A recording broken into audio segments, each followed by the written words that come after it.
akan menjelaskan anatomi fisiologi sistem penginderaan manusia. Sebelum kita masuk ke membahas anatomi fisiologi sistem penginderaan manusia, kita perlu tahu apa itu sistem penginderaan.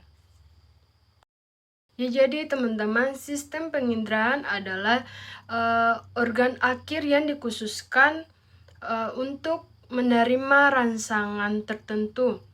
Dan pada manusia umumnya terdapat 5 indera, yaitu pertama mata, indera penglihatan, kedua telinga, indera pendengar, ketiga hidung, indera penciuman, yang keempat lidah, indera pengecap, dan yang terakhir kulit, indera peraba.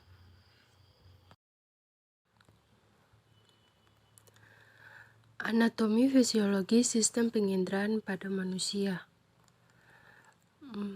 Di sini ada 5 indera. Sistem penginderaan manusia. Pada manusia terdapat 5 indera, yaitu penglihatan, pengecap, pendengaran, penciuman, dan peraba.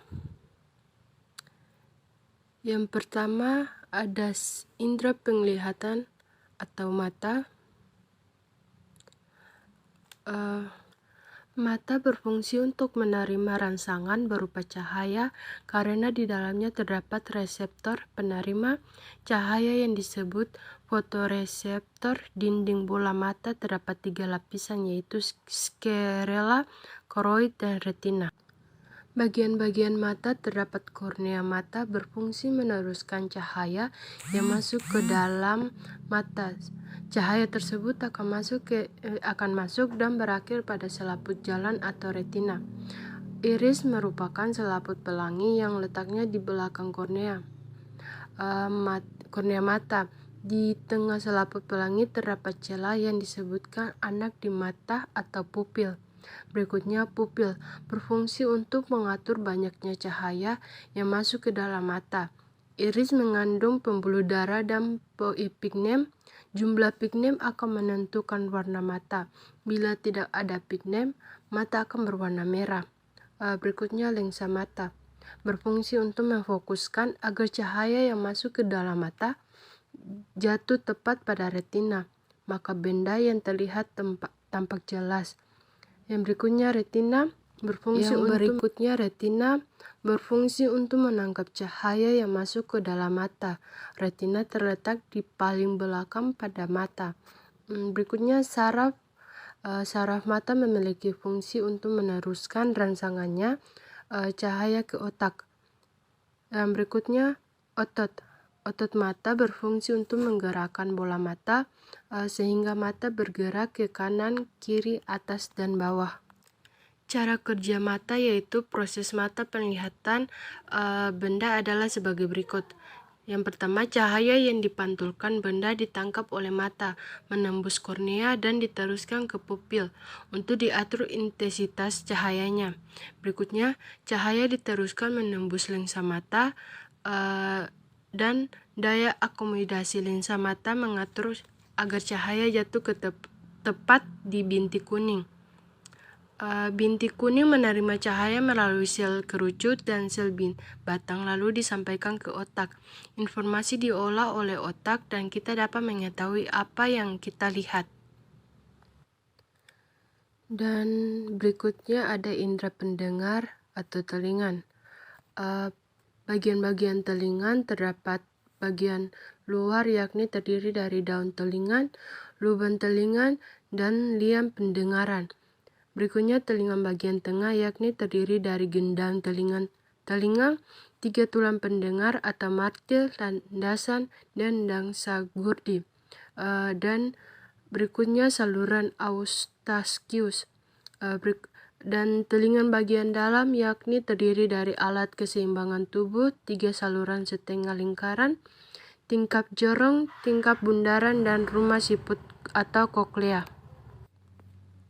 Fungsi bagian telinga. Yang pertama, daun telinga, lubang telinga, dan liang pendengaran mempunyai fungsi untuk menangkap dan mengumpulkan suatu gelombang bunyi. Berikutnya gendang telinga. Ini mempunyai fungsi untuk menerima rangsangan bunyi dan meneruskannya ke bagian yang lebih dalam. Ada tiga tulang pendengaran atau tulang martil, landasan, dan sanggurdi. Mempunyai fungsi untuk memperkuat sebuah getaran dan meneruskannya ke koklea atau rumah siput. Yang berikutnya tingkap corong. Tingkap bundar 3 saluran setengah lingkaran, dan koklea atau rumah siput mempunyai fungsi untuk mengubah impuls dan diteruskan ke otak.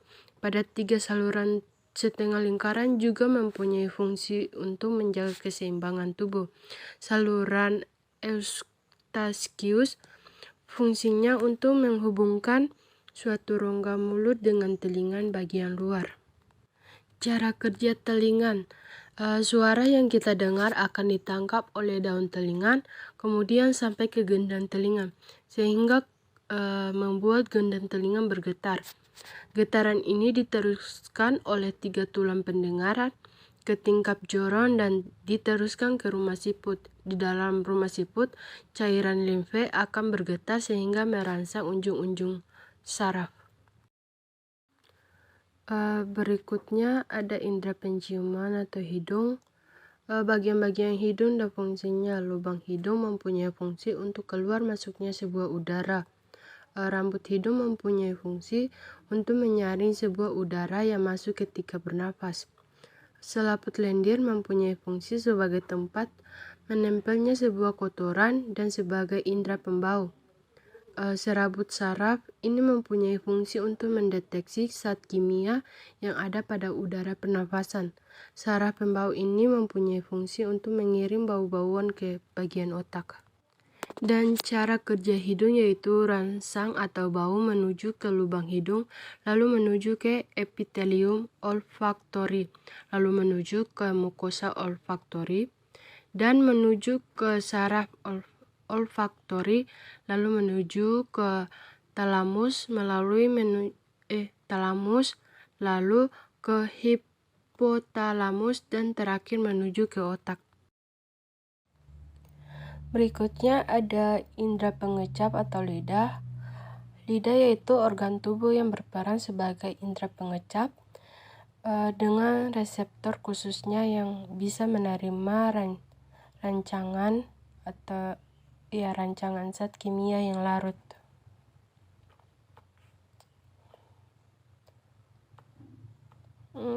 Cara kerja lidah.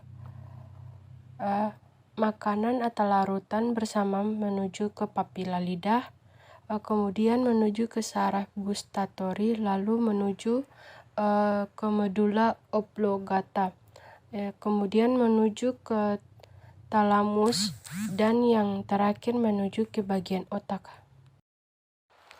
Yang berikutnya ada indera peraba atau kulit. Indera peraba adalah satu dari 5 panca indera manusia yang membuat kita bisa merasakan suatu yang kasar, halus, panas, dan juga dingin dari permukaan benda melalui bagian tubuh manusia yaitu kulit. Kulit manusia sendiri bisa merasakan segala jenis ragam tekanan, tekstur, rasa sakit, dan juga pergerakan. Bagian-bagian kulit dan fungsinya. Yang pertama ada ari, berfungsi untuk mencegah masuknya sebuah bibit penyakit dan untuk mencegah penguapan air dari dalam tubuh. Yang kedua ada kelenjar keringat, mempunyai fungsi untuk menghasilkan suatu keringat.